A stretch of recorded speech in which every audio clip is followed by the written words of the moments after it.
Ya. A ver, chicos, buenas tardes. El día de hoy vamos a hablar de electrocardiograma. Están casi todos, ¿no? ¿Cuántos están? 48. Somos 48. No, pero no somos 41. Pero no sé, quizás no llegaron a mí. Ya. Entonces, chicos, el día de hoy vamos a hablar sobre electrocardiograma. Electrocardiograma es un tema sencillo para nosotros, para los cardiólogos, es un método auxiliar pues muy importante. Ya les vuelvo a repetir, bajo costo, no invasivo. Van a ver que hay hasta en los puntos más alejados de la ciudad. Lo que pasa es que los médicos no saben usarlo, lo tienen ahí bien tapadito, polveándose. Pero ustedes que van a ser los nuevos médicos tienen que saber, ¿no? Sacar un electrocardiograma y saber interpretarlo. Entonces, el electrocardiograma, como les vuelvo a repetir, nos va a dar muchos datos. Nos proporciona datos acerca del ritmo, si está en un ritmo normal.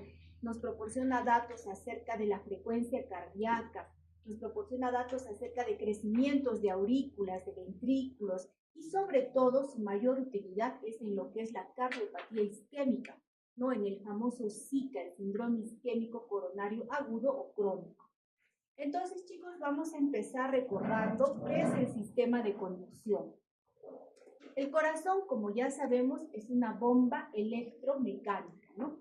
Es una bomba que tiene un ciclo que es la sístole, donde el corazón está contraído, ¿no? Y tiene la diástole, que es un momento donde el corazón está dilatado.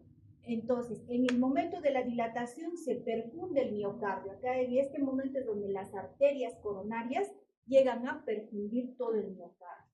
Entonces, debemos recordar en el electrocardiograma, ¿qué es el electrocardiograma? Es el trazado en un papel de electrocardiógrafo, que ya lo vamos a ver qué características tiene, de todo lo que es la conducción eléctrica. Vamos a ver que esas ondas que ustedes ven en el electrocardiograma es el viaje del impulso eléctrico a través de las diferentes estructuras del sistema de conducción. Entonces, ¿cuál es el sistema de conducción? Miren acá. Donde se inicia normalmente el impulso eléctrico es en el nodo sinusal. Es esta estructura que está ubicada, como ven, a nivel de la aurícula derecha, a nivel de la desembocadura de la vena cava superior. Acá es el nodo sinusal. Este es normalmente el marcapaso natural del corazón, porque acá, vamos a ver más adelante, hay células que van a poder generar el impulso eléctrico. Una vez que el impulso eléctrico se va a generar en el nodo sinusal, ¿qué va a pasar con el impulso eléctrico? Se va a distribuir y va a despolarizar primero la aurícula derecha, luego despolariza la aurícula izquierda, y este impulso que viaja por estos haces, ¿no? Que son medio lateral y posterior, van a llegar al nodo aurículo-ventricular, que es esta estructura. Miren, el nodo aurículo-ventricular está, como su nombre lo dice, ubicado entre las aurículas y el ventrículo. Es el segundo marcapaso natural del corazón. Quiere decir que si hay una enfermedad que afecta el nodo sinusal, por ejemplo, por envejecimiento, ¿no? El sistema de conducción envejece. Hay muchos pacientes que van a presentar enfermedad del nodo sinusal y es por vejez. O puede ser también que sea afectado, por ejemplo, por una cardiopatía isquémica, ¿no? Que no llegue una irrigación adecuada a esta zona y se afecta el nodo sinusal. Entonces, ¿qué va a pasar? El segundo marcapaso, el que va a tomar el lugar del nodo sinusal, es el nodo aurículo-ventricular. Pero ya también es con menos frecuencia cardíaca. Aquí en el nodo sinusal, la frecuencia cardíaca es de 60 a 100 por minuto. Es lo normal, hablo de adulto, ¿no? En niños ya sabemos que de acuerdo a la edad se va modificando, hay tablas para dar la frecuencia cardíaca. Si no funciona el nodo sinusal y ya también va a comandar el nodo auriculoventricular, la frecuencia cardíaca es menos de 60. ¿Qué pasa si no funciona el nodo auriculoventricular? El que va a comandar ya también es el haz de His, pero cada vez la frecuencia cardíaca va a ir bajando más.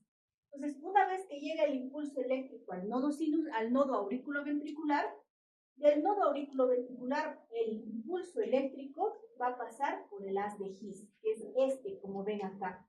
Miren, el haz de His está ubicado en el septum interventricular y luego se va a dividir en dos ramas, en la rama izquierda y en la rama derecha. Entonces, el impulso eléctrico que llegó al nodo auriculoventricular va a despolarizar los ventrículos. Primero, como ven, despolariza el septum interventricular, luego despolariza lo que son los ventrículos y finalmente la base del corazón.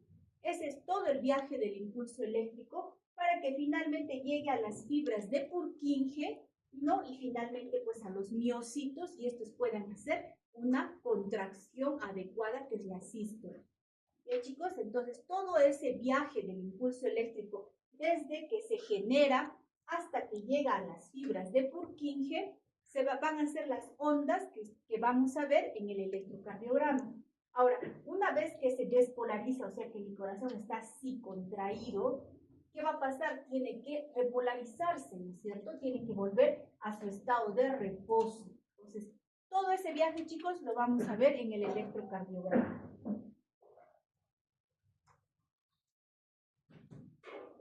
Entonces, miren, el nacimiento del impulso eléctrico en el nodo sinusal, luego despolariza, como ven, la aurícula derecha, la aurícula izquierda, hasta que el impulso llega al nodo auriculoventricular. Luego viaja este impulso al haz de His, como ven acá, y se va a dividir en estas dos ramas, ¿no? En la rama derecha y en la rama izquierda. Y miren, llega a las fibras de Purkinje. Cuando llega a las fibras de Purkinje va a despolarizar los ventrículos. Miren, primero despolariza el septum interventricular, luego las caras de los ventrículos, finalmente la base. Entonces, todo ese impulso lo vamos a ver en el electrocardiograma. ¿Tienen un plumoncito, por favor? Delegada, plumón. Sí. Chicos, ¿alguien tiene un plumón? Ok. Es que quiero borrar, hacer. Un plumoncito, chicas, chicos, de cualquier color, por favor. No. Chicos, no sean así. Necesito un plumón, sí o sí. Yo siempre electro y los que ya han llevado saben que yo enseguida pisaba el electrocardiograma. Nadie, chicos, busquen en sus mochilas, porque son unos viejos. A ver, Pachi, tú estás que me ahí.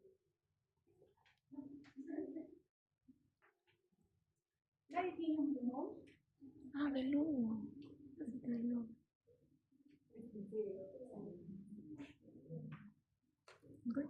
Yo creo que sí.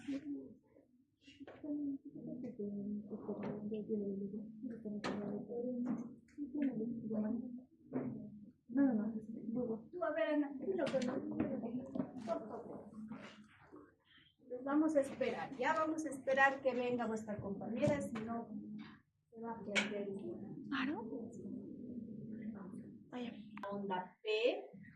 Luego tenemos el complejo QRS, la onda T. Nuevamente la onda P, el complejo QRS, la onda T y así. Es lo que van a ver en el electrocardiograma. Entonces, el inicio del impulso eléctrico es acá. Está empezando el impulso eléctrico y la onda P se va a dibujar por la despolarización de las aurículas.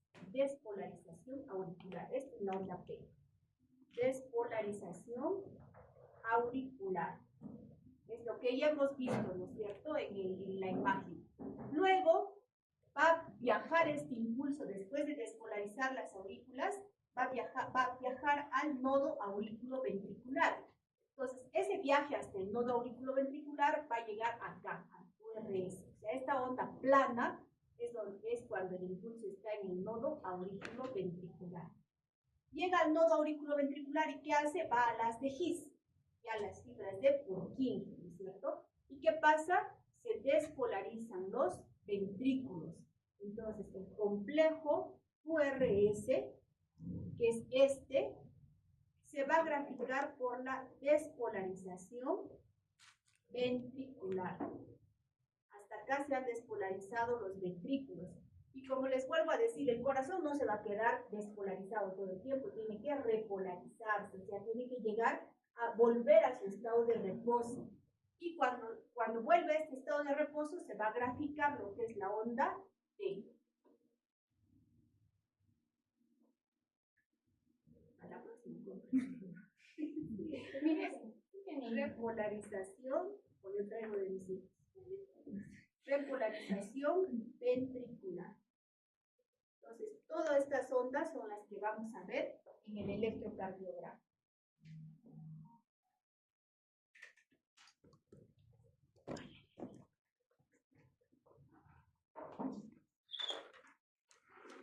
Ahora, tenemos en el corazoncito dos tipos de células. Las células de respuesta rápida y las células de respuesta lenta. ¿Cuáles son las células de respuesta lenta? Son las células que responden lentamente al estímulo, pero son capaces de generar el estímulo. ¿Dónde se encuentran estas células? En el nodo sinusal, en el nodo auriculoventricular. ¿Por qué? Porque estas células de respuesta lenta son las que son capaces de generar el impulso eléctrico. ¿Y cuáles son las células de respuesta rápida? Son las células son los miocitos. Estas células no pueden generar el impulso eléctrico, pero una vez que se genera el impulso eléctrico, se despolarizan rápidamente. Por eso son de conducción rápida. Entonces, las células de respuesta lenta, ¿dónde se encuentran? En el nodo auriculoventricular, en el nodo sinusal. ¿Dónde las células de respuesta rápida? En los miocitos.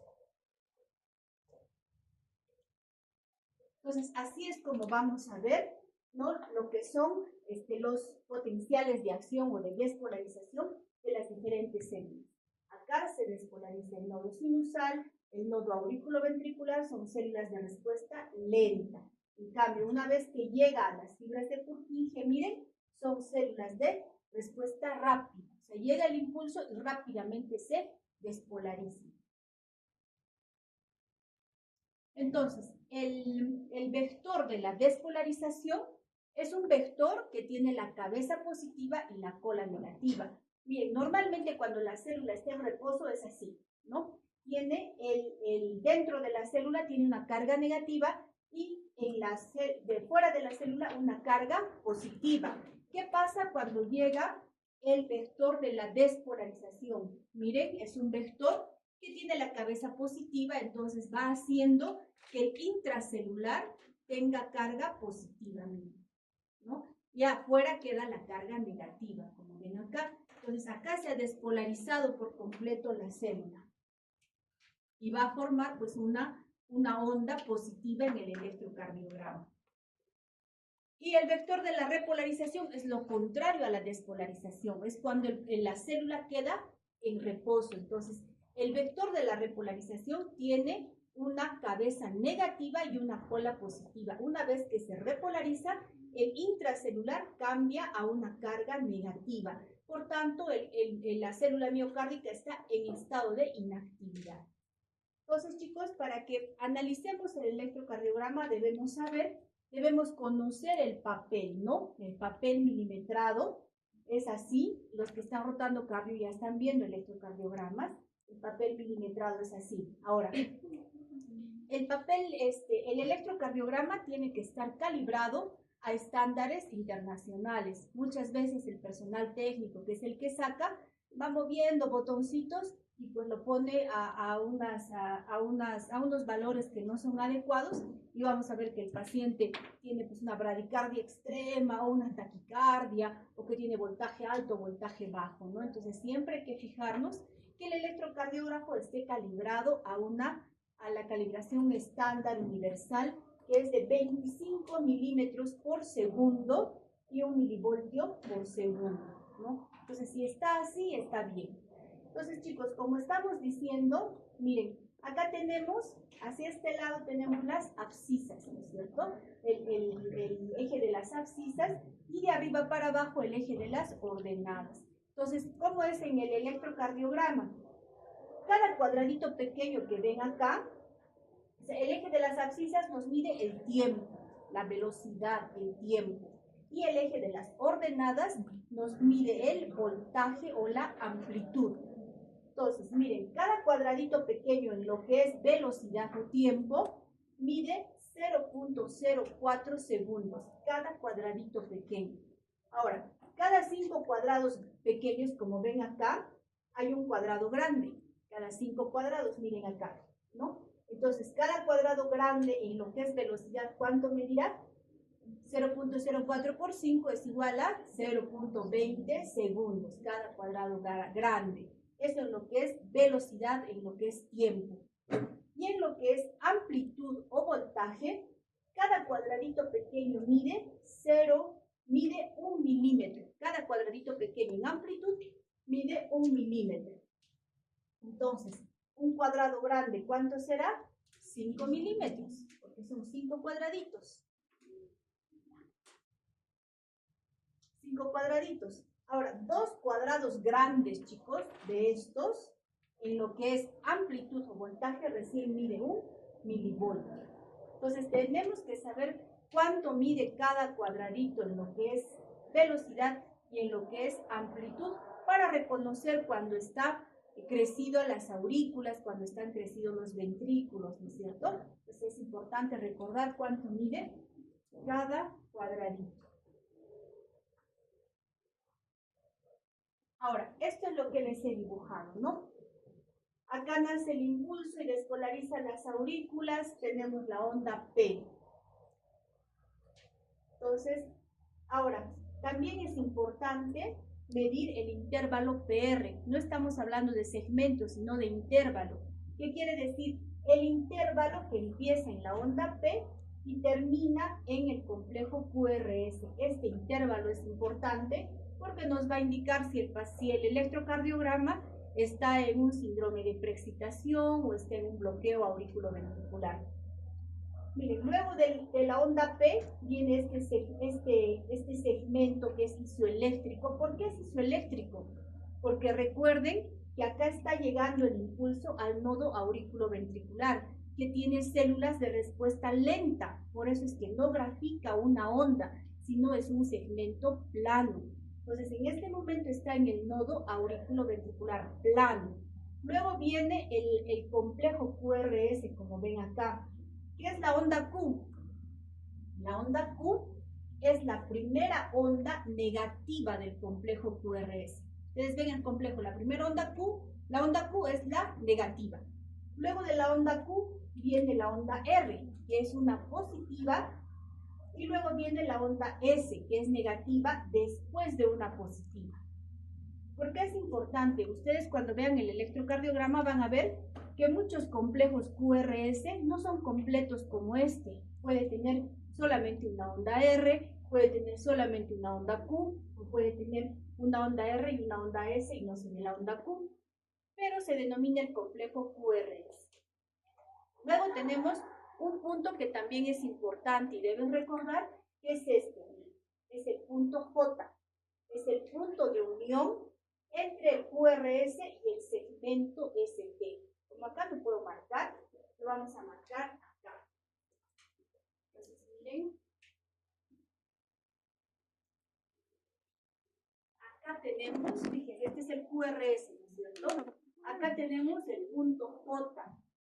Este punto es importante, sobre todo en lo que es cardiopatía isquémica, porque en el infarto ST elevado, ST no elevado, es el punto J que se va hacia arriba o se va hacia abajo. Entonces hay que recordar que este punto es el punto de unión entre el QRS y la onda T. Luego vamos a tener el segmento ST, que lo vamos a ver mejor allá. El segmento ST también es importante recordar, este es el segmento ST, miren, desde el final de la S hasta el inicio de la onda T. Este es el segmento ST, importante en cardiopatía isquémica, porque vamos a ver que hay infartos ST elevados y ST no elevados. Por eso es importante. Y luego viene la onda T, que es esta, ¿no? La onda T que se está graficando, ¿por qué? Porque el miocito pues está repolarizando, está volviendo a su estado de reposo, ¿no? O sea, el intracelular se está volviendo otra vez negativo. Estas son las ondas, chicos, que vamos a estudiar en el electrocardiograma. El electrocardiograma, ¿cómo se saca? Debemos saber sacar un electrocardiograma. Muchas veces en los hospitales lo hace la enfermera, la técnica, pero ahora, por ejemplo, los que están rotando conmigo, háganme recordar, van a ir un rato donde la enfermera y van a ver cómo saca la enfermera el electrocardiograma, porque ustedes tienen que ser, el médico tiene que ser el que maneje mejor el electrocardiógrafo. Entonces, cuando sacamos un electrocardiograma, chicos, van a ver que ponemos electrodos en miembros superiores, en miembros inferiores a nivel de los tobillos, y van a ver también que ponemos electrodos en la zona precordial, ¿no? Vamos a poner desde B1 hasta B6. ¿Dónde debe estar ubicado B1? Debe estar ubicado en cuarto espacio intercostal, línea medio clavicular derecha. B2, ¿dónde? En el cuarto espacio intercostal, línea medio clavicular izquierda. B4, quinto espacio intercostal. B3, entre B2 y B3, entre B2 y B4.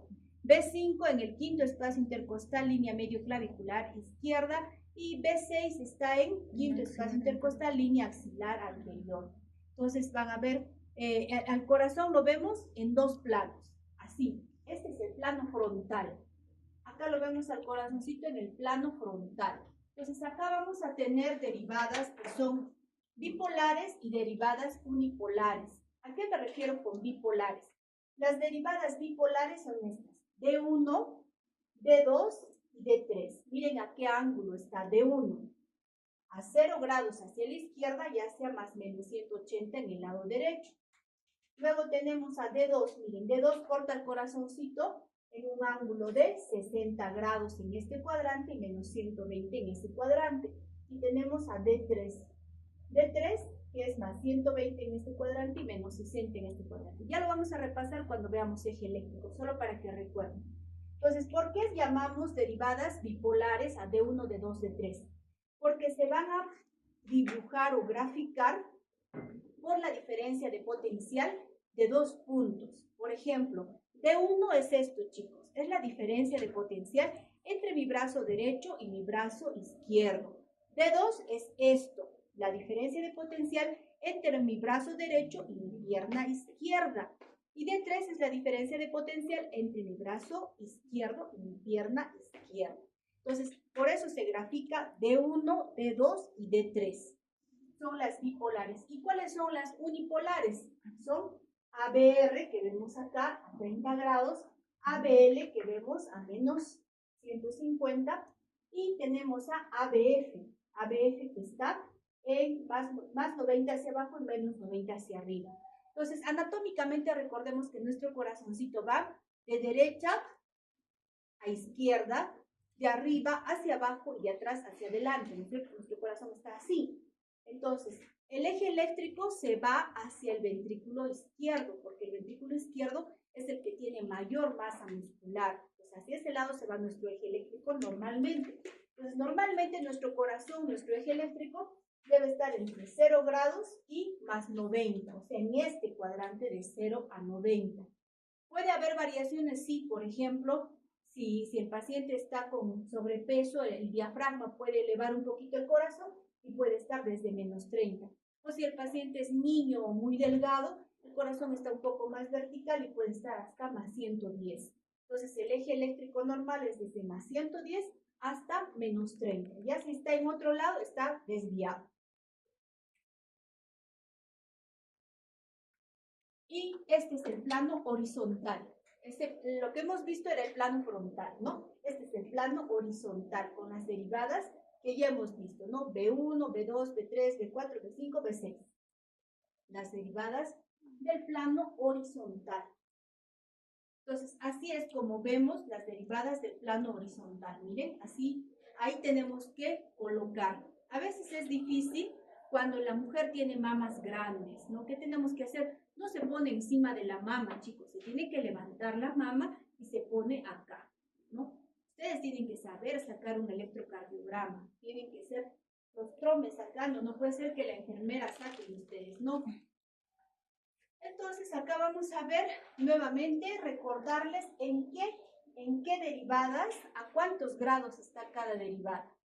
como hemos dicho que nuestro eje tiene que estar acá, en este, ¿no? Si ustedes ven en el plano frontal, tenemos 4 cuadrantes. El cuadrante superior izquierdo, inferior izquierdo, superior derecho, inferior derecho. Normalmente nuestro corazón tiene que estar en este cuadrante, en el inferior izquierdo, porque miren que hacia acá se va el ventrículo izquierdo. Puede haber variaciones desde más 110 hasta menos 30. Pero si mi eje eléctrico está de menos 30 a menos 90, tengo una desviación izquierda del eje eléctrico. ¿Qué pasa si mi eje está desde más 120 hasta más menos 180? Una desviación derecha del eje eléctrico. En algunos casos vamos a encontrar el eje en este cuadrante, en el superior derecho, que va contra lo anatómico, ¿no es cierto? Se está yendo hacia arriba y hacia el lado derecho. Entonces, esta es una desviación extrema del eje eléctrico. Ya lo vamos a ver más adelante. Entonces, recuerden a cuántos grados está. De 1, 0 grados más menos 180. De 2, más 60. Y lo que resta a un ángulo de 180, ¿cuánto sería? Menos 120. De 3, más 120 menos 60. ABR, ¿qué es esto? Más 30 menos 150 y ABL más 150 menos 30. Tienen que recordar a cuántos grados está cada derivada para que puedan hallar el eje eléctrico.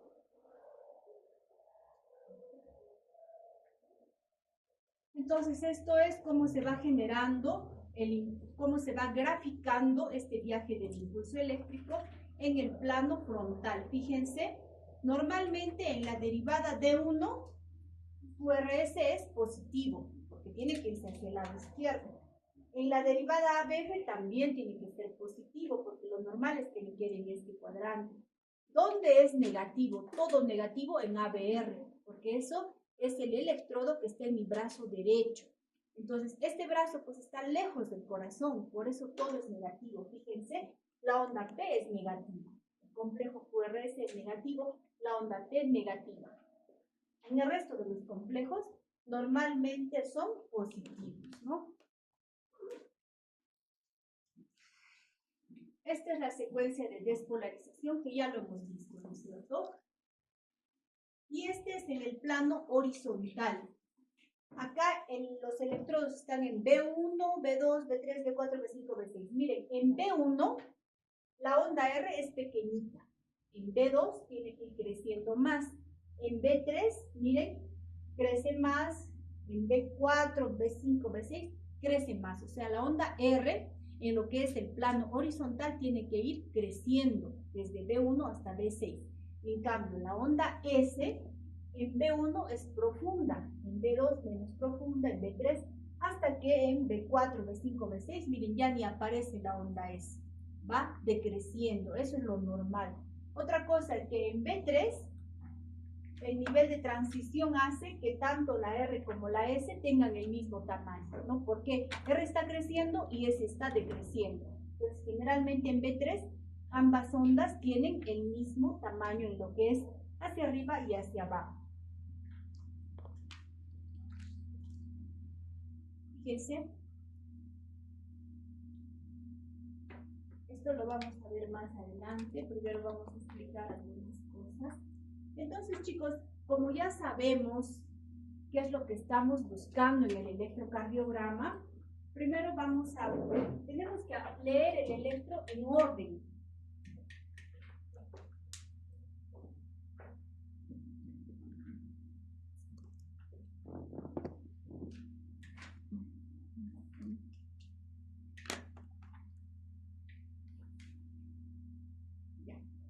Entonces, cuando nosotros tenemos un electrocardiograma, y van a ver que ustedes tienen familiares, vecinos que saben que estudian medicina, no va a faltar un vecino que les diga, ay mamita, tú eres estudiante de medicina, ¿qué te parece mi electrocardiograma? Ustedes no van a saber ni por dónde empezar, qué vergüenza, alumnos de séptimo, no. Ustedes no. Ustedes van a leer en orden. No hay que irse de frente a las ondas R, a las ondas S, porque se nos puede pasar algo importante. Pues lo primero que tenemos que ver en un electrocardiograma, es el ritmo. El ritmo. ¿cuál es el ritmo normal del electrocardiograma? Porque no estamos hablando del paciente. Digamos que a mí me llega un electro y no sé si es de varón, de mujer, no sé si es de un hipertenso, de un diabético, no sé si es de un bebé, no sé nada. Solamente veo el electrocardiograma. ¿Qué tengo que hacer? Primero tengo que ver el ritmo. El ritmo normal del corazón es el ritmo sinusal. ¿Qué quiere decir? Que tengo que ver que el impulso, ¿ven algo? ¿Sí? ¿Se ve? Ya. Tiene que, o alcohol le ponemos. Pues ni habrá alcohol. Ya, entonces, tienen que ver que el ritmo sea un ritmo sinusal. O sea, tengo que ver si ese impulso se está generando en el nodo sinusal. ¿Qué tengo que hacer para eso? Primero, es que todo QRS esté precedido de onda P. O sea, todo QRS tiene que tener antes onda P. Ese es un criterio de ritmo sinusal. Segundo criterio, que la onda P, que es esta, ya sabemos, sea positiva en D2, o sea, esté para arriba, como ven en D2, y sea negativa en ABR, que ya hemos visto que en ABR todo es negativo. En ABR, negativo, miren, para abajo, negativa la onda P, en cambio acá es positiva en D2. Entonces, si esa onda P es positiva en D2 y es negativa en ABR, segundo criterio de ritmo sinusal. Y tercer criterio es que la distancia entre R y R sea regular. O sea, la distancia que hay entre esta R y esta R tiene que ser regular, igual. Entonces, si cumple estos tres criterios, chicos, ustedes ya dicen, bueno, está en ritmo sinusal, está en un ritmo normal. Y el ritmo sinusal es lo normal, ¿no? Si no está en ritmo sinusal, ¿en qué ritmo estará? Ahí tengo que ver. Puede ser fibrilación, puede ser flutter, puede ser un ritmo de bloqueo auriculoventricular, puede ser en un ritmo pisciano, puede ser en otros ritmos, o sea, en otras arritmias, ¿no es cierto? Pero el ritmo normal es este, ritmo sinusal. Segundo, tienen que ver en el electrocardiograma la frecuencia cardíaca. ¿Cuánto está la frecuencia? El paciente me puede decir, yo siento que mi corazón está latiendo rápido, le saco un electro y la frecuencia está normal. Ya sé que él pues siente eso, pero su frecuencia está normal. Entonces, para hallar la frecuencia cardíaca, tenemos que dividir 1500 entre, está en un ritmo supraventricular. Tenemos que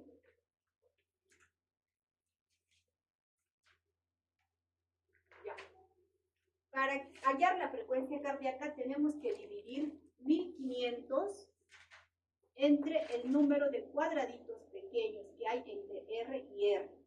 Por ejemplo, acá, digamos, ¿no? Digamos que acá, entre esto y esto, podemos ver cuántos cuadraditos pequeños hay. O también podemos dividir 300 entre el número de cuadrados grandes que hay entre R y R. Por ejemplo, acá hay un cuadrado grande y acá hay un cuadrado grande. ¿Ya? Podemos dividir 300 entre el número de cuadrados grandes, pero tenemos que fijarnos que el QRS caiga en un cuadrado grande y el otro QRS también. Entonces, acá podemos medir así, ¿no? Y ahí nos va a dar la frecuencia cardíaca. La frecuencia cardíaca normal en un adulto, lo vuelvo a repetir, 60 a 100 por minuto. Luego, chicos, tenemos que hallar el eje eléctrico del corazón. Pues ya sabemos si está en ritmo sinusal, ya sabemos qué frecuencia cardíaca tiene. Y finalmente, como tercer paso, el eje eléctrico.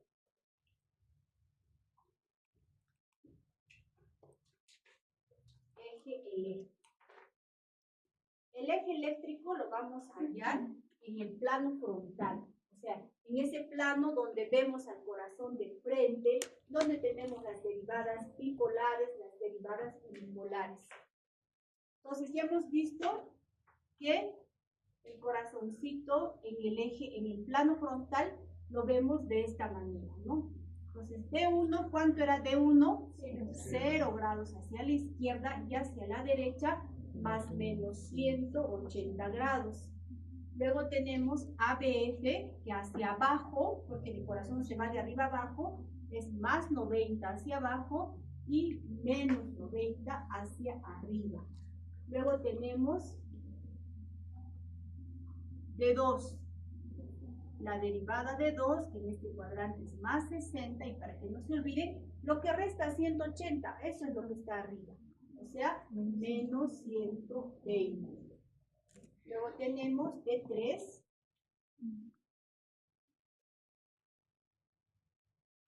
D3, que en este cuadrante es más 120 y en este es menos 60. Luego ABR.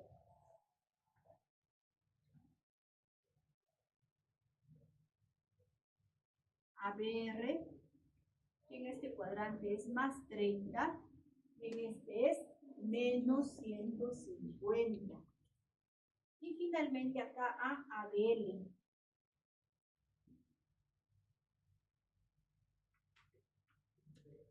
ABL, que en este cuadrante es más 150, y en este es menos 30. Entonces, chicos, para hallar el eje eléctrico, nos vamos a fijar primero en la derivada D1 y en la derivada ABF. ¿Para qué? Para que ya sepamos en qué cuadrante tiene que quedar mi eje eléctrico. Primero me voy a fijar D1. A ver, acá les voy a poner las derivadas, ¿ya? Miren, D1, digamos que sea esto.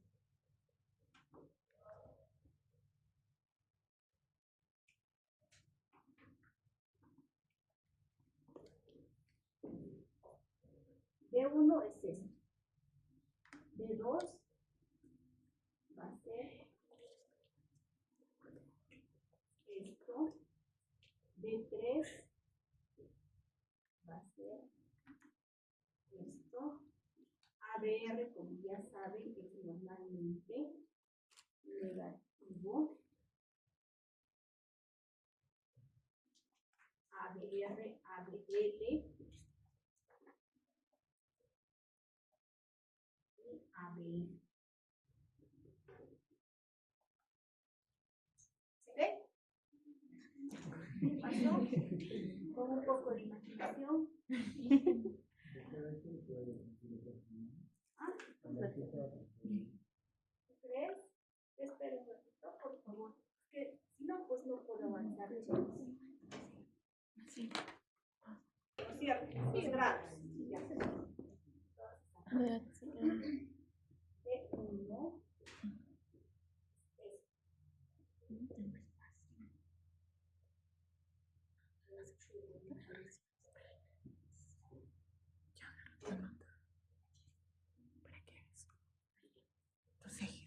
D2 es este.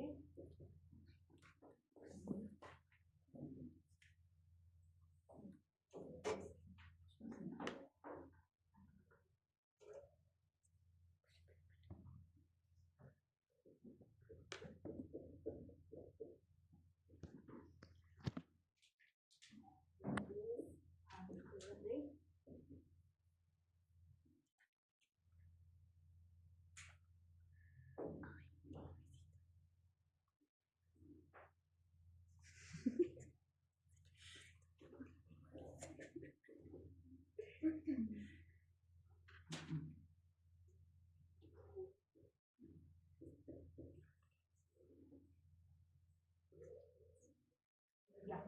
Digamos, chicos, que tenemos estas derivadas.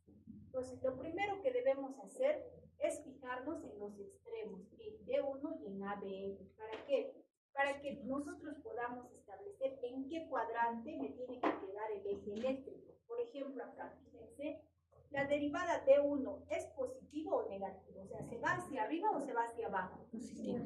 Hacia arriba. Entonces, si es positivo, se va hacia 0 grados. Entonces, yo ya sé que mi eje eléctrico se tiene que ir a 0 grados. Ahora, fíjense, ABF, ¿es positivo o negativo? ¿Se va hacia arriba o hacia abajo? Hacia arriba, entonces se va hacia el lado positivo, que es más 90. Entonces, mi eje eléctrico me tiene que quedar en este cuadrante, ¿ya? No me puede quedar acá, acá, ni acá, porque yo ya estoy poniendo mis límites, ¿ya? Tiene que ser en este cuadrante. Luego de fijarnos en qué cuadrante está, tenemos que ver cuál es el más isoeléctrico. ¿Qué quiere decir isoeléctrico? El más plano, o el que restando el componente negativo al positivo se acerque más a cero. Por ejemplo, acá, D1 se ve que es positivo, ¿no es cierto? D2 es positivo, D3 es positivo, ABR es negativo. Fíjense, ABL.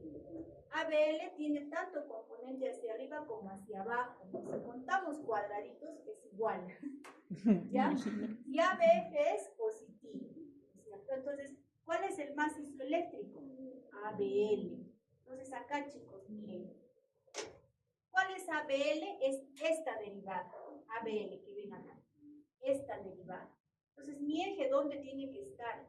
En la derivada que le corta perpendicularmente al más isoeléctrico, o sea, en el D2, o sea, más 60.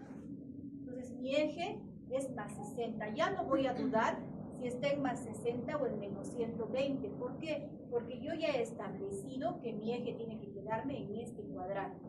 No acá, acá ni acá, sino en este cuadrante. ¿Ya, chicos? Ahora, por ejemplo, ahora vamos a ver otro ejemplo de eje para que...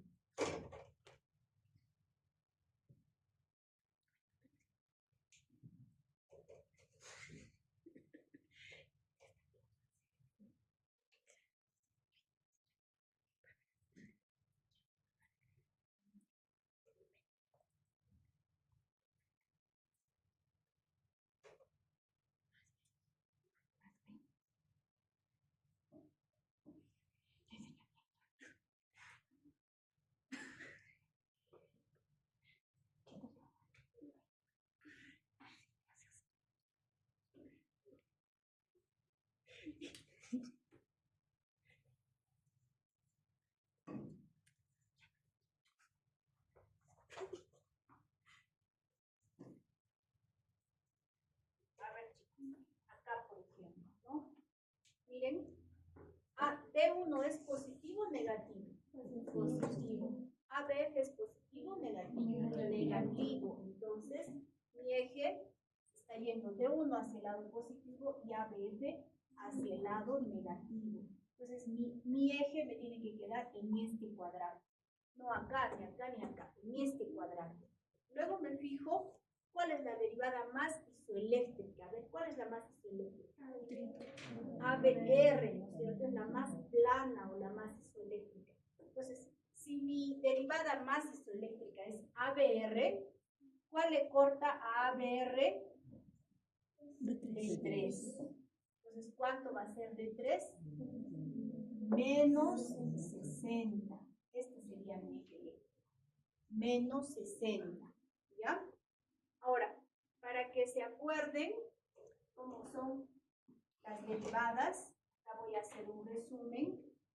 D1 es 0 grados más menos 180 grados. D2 es más 60 grados menos 120 grados. D3 es más 120 menos 60. ABR es más 30 menos 150. ABL es más 150 menos 30. Y ABF es más 90 menos 90. ¿No es cierto? Es un resumen de esto. Entonces, fíjense cómo se corta perpendicularmente cada derivada. Miren.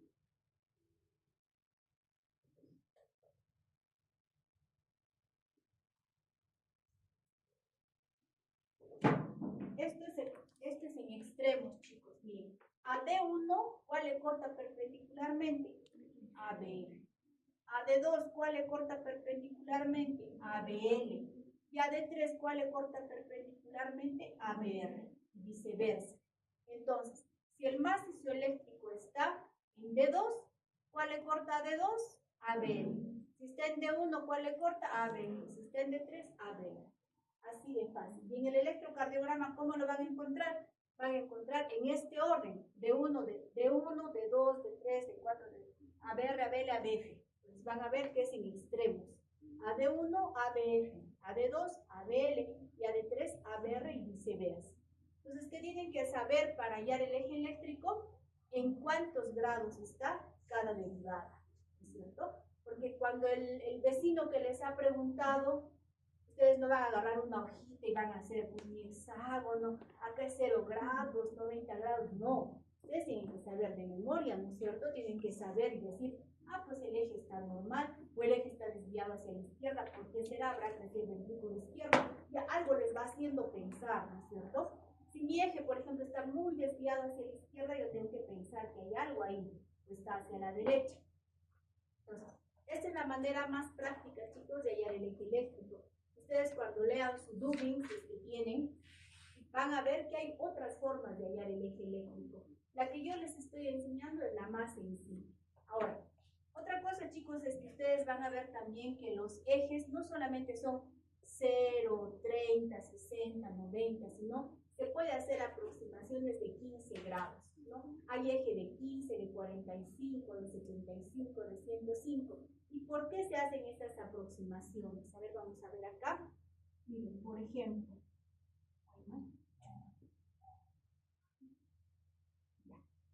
estamos con D1, que es 0 grados. Acá estamos con más o menos 180 grados. Acá estamos con ABF, más 90 y acá menos 90. Digamos que está pasando por el centro. D2 más 60 menos 120. Ay, pésimo. D3 más 120 menos 60.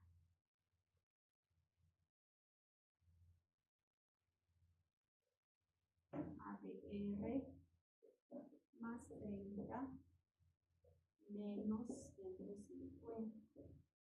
Y ABL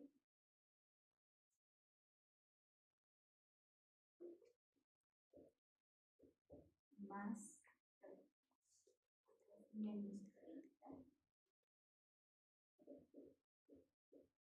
menos 30 más 150. Ahora, miren, por ejemplo, digamos que nuestra derivada ABR es así.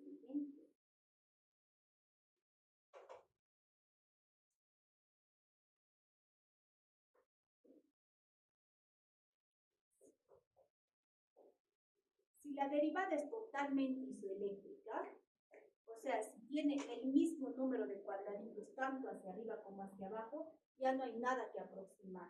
Ese es el eje. Digamos, ABR fuera exactamente igual, un cuadradito arriba, un cuadradito abajo, ya no hay nada que aproximar. Nuestro eje está en D3, que es menos 60. Pero, ¿qué pasaría si ABR fuera así? Miren, ¿es la derivada más isoeléctrica? Sí, pero es más negativa que positiva, ¿no es cierto? Ven acá. Entonces, ¿qué voy a hacer yo con mi eje? Acá está ABR. Este es el isoeléctrico, ¿no es cierto? ABR, este. ¿Y cuál es el que le corta? Es D3, que vemos acá. Pero como D3, ABR es más negativo que positivo, mi eje se va a alejar 15 grados de la derivada ABR, o sea, se va a alejar. ¿Cuál sería? Menos 75. Miren, acá está D3. Yo lo voy a alejar 15 grados porque es más negativo que positivo. Sería mi eje menos 75. ¿Y qué pasaría si ABR fuera más positivo que negativo?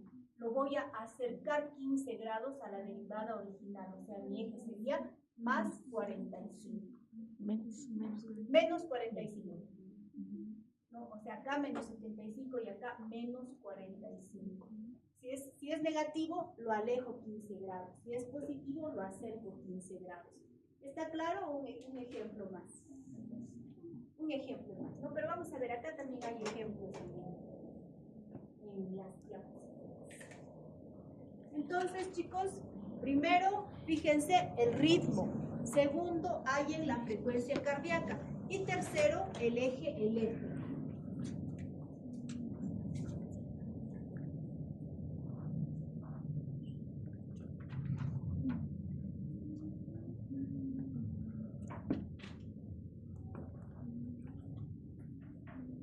Volvemos a repetir, me importa mucho que aprendan bien el eje eléctrico.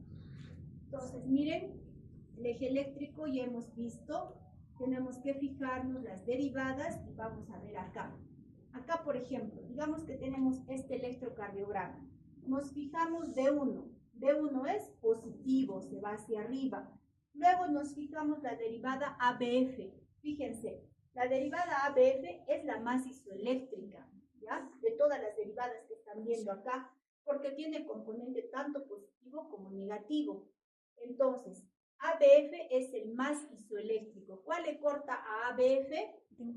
D1, perfecto. Entonces, mi eje está en 0 grados. Pero yo quiero hacer la aproximación de 15 grados, porque no es totalmente isoeléctrico. Fíjense, en ABF tengo 3 cuadraditos hacia arriba y 2 cuadraditos hacia abajo. Entonces, tengo un ABF más positivo que negativo. Entonces, ¿qué voy a hacer con mi eje eléctrico, que es 0 grados? Lo voy a aproximar 15 grados a la derivada original, que es ABF. Entonces, mi eje ya no va a ser en 0 grados, sino va a ser en más 15 grados. ¿Por qué? Porque ABF es más positivo que negativo. ¿Qué pasaría si yo tengo ABF 3 hacia arriba y 3 hacia abajo? No tengo nada que aproximar. Es completamente isoeléctrico y mi eje será en 0 grados.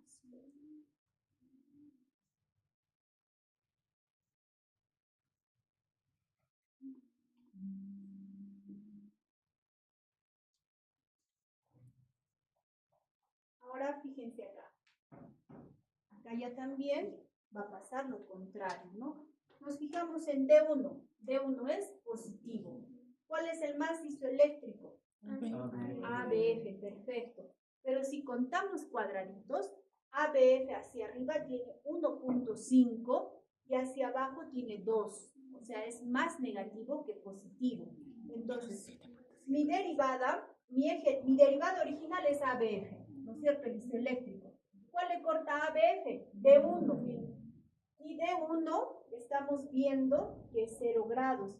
Pero como es más negativo que positivo, yo voy a hacer que mi eje se aleje 15 grados de la derivada original. O sea, se vaya a menos 15.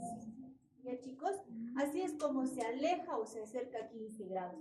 Porque ustedes cuando lean algún libro van a ver eje eléctrico de 75 o el eje está en 45 y van a decir 45. Esa doctora no me ha enseñado nada. A mí me ha dicho que el eje era 0, 30, 60, 90. No es así, ¿no es cierto? Ya saben de dónde sale el 45, de dónde sale el 105 y todas las aproximaciones. ¿Está claro, chicos? Sí, sí. Perfecto. Entonces, luego de hallar el eje eléctrico, ya hemos visto ritmo, hemos visto frecuencia y hemos visto eje eléctrico, ¿no es cierto? Ahora vamos a pasar a analizar la onda P. ¿Qué es la onda P? ¿Por qué se grafica? Por la despolarización de las aurículas. Entonces vamos a ver por qué se altera la onda P.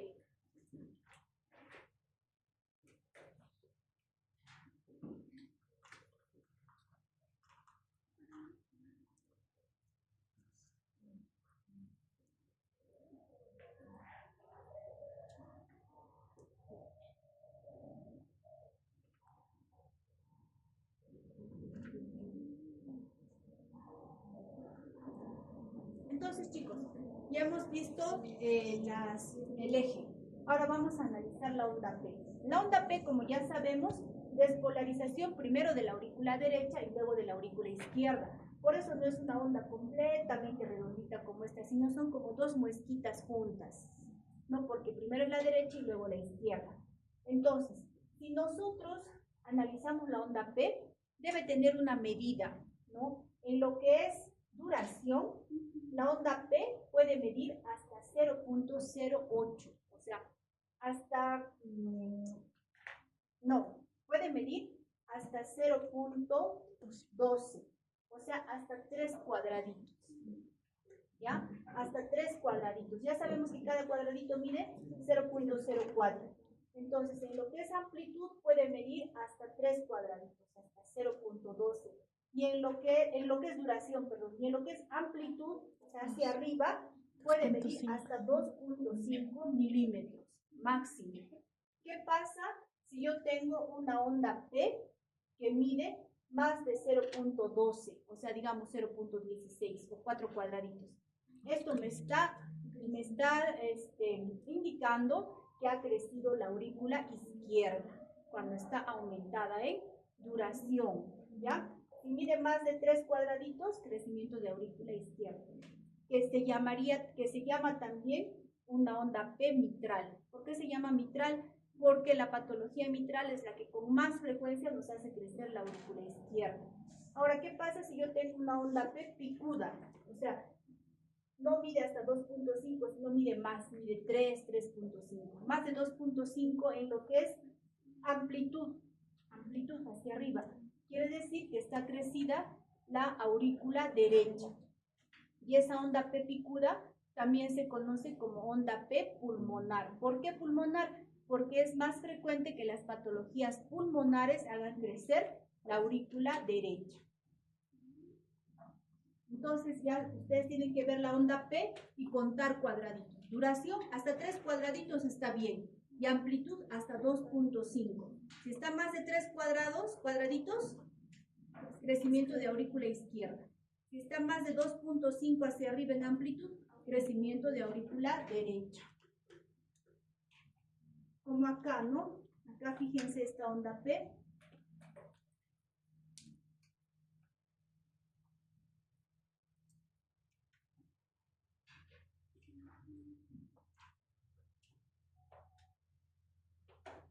Entonces así es la onda P, ¿no? No debe medir más de 3 cuadraditos. ¿Y por qué crece la onda?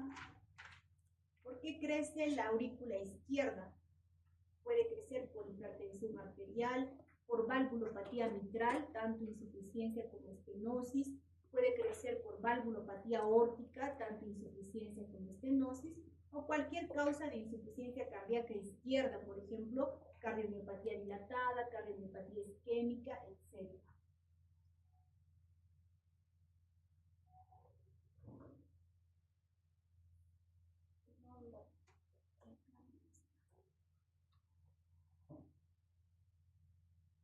¿Por qué crece la aurícula derecha? Puede crecer por las enfermedades pulmonares. Por ejemplo, siempre recordemos que el corazón y el pulmón, chicos, trabajan en un circuito, ¿no? Si hay un problema pulmonar crónico, va a hacer que aumente la presión a nivel de la arteria pulmonar, de los capilares pulmonares. ¿Y a dónde llega la arteria pulmonar? Al ventrículo derecho. Entonces acá se sobrecarga de volumen y el ventrículo derecho crece y la aurícula izquierda crece, produciéndonos lo que es la enfermedad del cor pulmonar, ¿no? ¿Qué es cor pulmonar? Corazón, pulmón. Es cuando una patología pulmonar crónica hace que crezcan las cavidades derechas del corazón. ¿Por qué crece la aurícula derecha? Como vemos acá, por el cor pulmonar puede haber también crecimiento en cardiopatías congénitas, como la estenosis pulmonar, la tetralogía de Fallot, que son patologías que la vamos a ver más adelante, ¿no? O en la insuficiencia tricuspidia también vamos a ver crecimiento de aurícula derecha, o en el embolismo pulmonar, sobre todo si es un embolismo masivo. Ahora, puede ser que la onda P esté crecida tanto en amplitud como en duración, ¿cierto? Miren, por ejemplo, acá, miren esta onda P. En duración, miren, es más de 3 cuadraditos. 3 cuadraditos está acá y está más de 3 cuadraditos. Entonces, esto me indica que hay crecimiento de aurícula izquierda. Y fíjense en amplitud, está en más de 2.5 cuadraditos, está en casi 3 y más. O sea, esto me indica que está crecida la aurícula derecha. Entonces, acá, ¿qué me está indicando esta onda P? Que hay crecimiento de ambas aurículas, tanto la derecha como la izquierda. Entonces, hay crecimiento. Otra cosa que les comento, chicos, que la onda P se examina mejor en la derivada de 2. ¿Por qué? Porque ya hemos visto que la de 2 está a 60 grados y se ve mejor lo que es la despolarización auricular. Entonces, cuando ustedes analicen la onda P, fíjense en la derivada de 2. Ahí van a ver mejor las características, tanto de duración como de amplitud. ¿Y en qué casos está crecida ambas aurículas? En todas las causas que provoquen crecimiento auricular izquierdo e hipertensión pulmonar, ¿no? O sea, que haya crecimiento de aurícula izquierda con una sobrecarga de volumen de la aurícula derecha. Ahora, eso con respecto a lo que es crecimiento de aurículas. Ahora, en el electrocardiograma también vamos a ver características de crecimiento de los ventrículos. Puede estar hipertrofiado tanto el ventrículo derecho como el ventrículo izquierdo.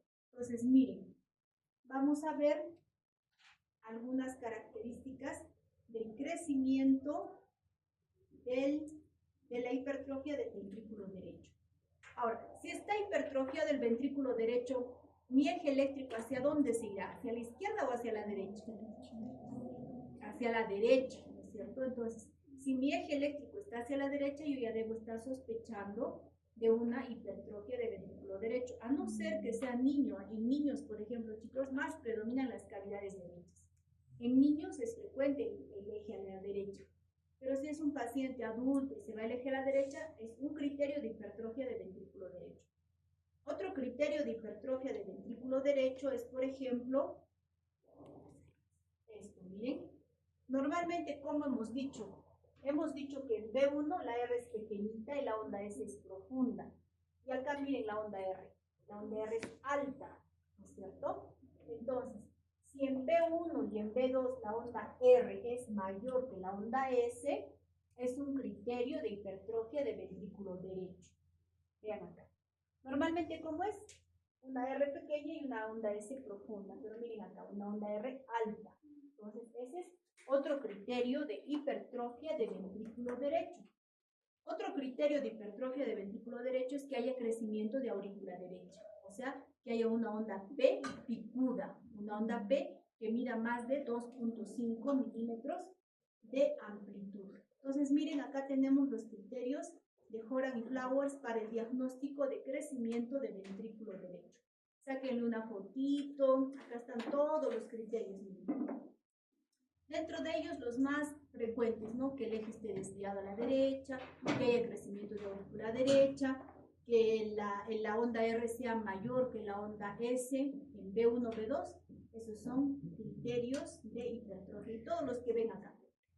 Entonces, si cumple con todos los criterios, con los 10 signos, hay un crecimiento de ventrículo derecho, ¿no? Si son de 7 a 9 puntos, es un probable crecimiento o sobrecarga hemodinámica. Y si hay de 5 a 6 puntos, es un eventual crecimiento. Por eso es que si nosotros no vemos al paciente, no examinamos al paciente y vemos estos criterios, decimos sugestivo de hipertrofia de ventrículo derecho. O sea, me está sugiriendo, ¿no? No puedo afirmar, a no ser que tenga los 10 criterios, recién puedo decir, acá está crecido el ventrículo derecho. Esos son los criterios, chicos, de hipertrofia de ventrículo derecho. ¿Y en qué casos se hipertrofia el ventrículo derecho? Ya hemos dicho, las patologías pulmonares como el cor pulmonar, como la sobrecarga de ventrículo derecho debido a hipertensión pulmonar, ¿no? Secundaria cardiopatías, en el tromboembolismo pulmonar y en las cardiopatías congénitas como la estenosis pulmonar, la tetralogía de Fallot o la comunicación interauricular. Entonces ahí tenemos las patologías más frecuentes. Ahora, la hipertrofia de ventrículo izquierdo. Cuando hablamos de hipertrofia de ventrículo izquierdo, también el eje sabemos que se va a ir hacia el lado izquierdo, ¿no es cierto? O sea, va a haber una desviación hacia el lado izquierdo. Acá tenemos incluso criterios que son más fáciles de reconocer, ¿no? Por ejemplo, si en D1, miren, esta es la derivada D1 y ABL, que ven la cara, el ventrículo izquierdo, ven D1 y ABL y B5, B6. Entonces, si en D1 la onda R es así alta, más de 11 milímetros, o sea, más de 11 cuadraditos, y va seguida de una onda T negativa, es un criterio de hipertrofia de ventrículo izquierdo, en D1 y en ABL, la onda R que mira más de 11 cuadraditos. Otro, como ya hemos dicho, el eje eléctrico. Otro criterio muy frecuentemente usado es el índice de Sokolov, que habrán escuchado. El índice de Sokolov se halla sumando la onda R en B5 o en B6 más la onda S en B1 o en B2. Miren que la onda R es muy alta y la onda S es muy profunda. Entonces, si yo mido estos cuadraditos que hay en B5 o B6 más la onda, los cuadraditos que hay en la onda S en B1, B2 y es más de 35 milímetros, o sea, más de 35 cuadraditos, es un índice de Sokolov positivo. Acá ya pues contaremos 60, ¿no? Porque es mucho, miren. Digamos 55. Ese es un criterio. Y este es, ¿no? La onda R, digamos que acá mide 17 milímetros, o sea, 17 cuadraditos de la onda R en B6, más la onda S en B1. Estamos viendo las derivadas precordiales. B1, B6, 20 milímetros. Entonces, 20 más 17, 37. Si es más de 35, estamos frente a un índice de Sokolov positivo. Criterio de hipertrofia de ventrículo izquierdo. Otros índices, por ejemplo, tenemos el índice de Lewis, ¿no? ¿Cómo hallamos esto? Sumando lo que es la S en D3 y la onda R en D1 y le restamos lo que es la onda S en D1 y la onda R en D3, ¿no? Que no debe ser mayor de 15 milímetros. Entonces, este es el índice de Lewis. Pero el más frecuente, chicos, es el Sokolov.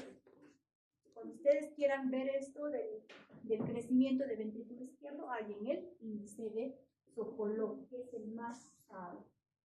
Y estos son los criterios de Romy para hacer el diagnóstico de hipertrofia de ventrículo izquierdo. Fíjense el voltaje que les digo de la onda R, el eje eléctrico. Ahora, si hay crecimiento de aurícula izquierda, también es un criterio de hipertrofia de ventrículo izquierdo. El tiempo de deflexión intrinsecoide, miren, ¿cuál es el tiempo de deflexión intrinsecoide? Para que no estén perdidos. Cuando estudien, ¿qué es esto? No me ven.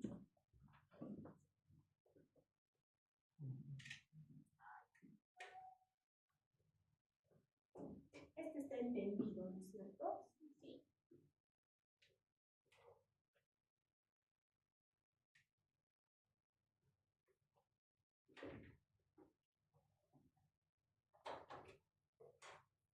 Solamente vamos a hacer hasta acá electro, porque si les voy a dar más datos se van a marear y ya no me van a entender, ¿no es cierto? La próxima continuamos con las últimas alteraciones del electrocardiograma. Entonces, como ven acá, uno de los criterios de hipertrofia del ventrículo izquierdo es el tiempo de deflexión intrinsecoide y la duración del QRS. Entonces, miren, normalmente el QRS es así, ¿no? Entonces, normalmente el QRS mide menos de 0.08, o sea, menos de 2 cuadraditos.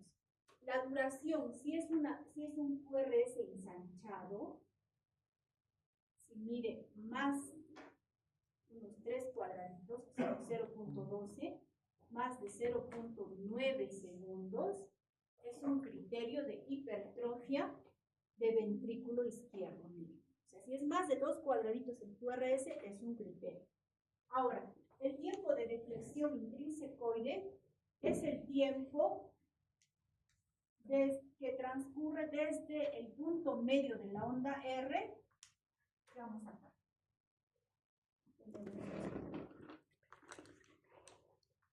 tiempo de deflexión intrínsecoide es el tiempo que transcurre desde la mitad de la onda R hasta la onda S.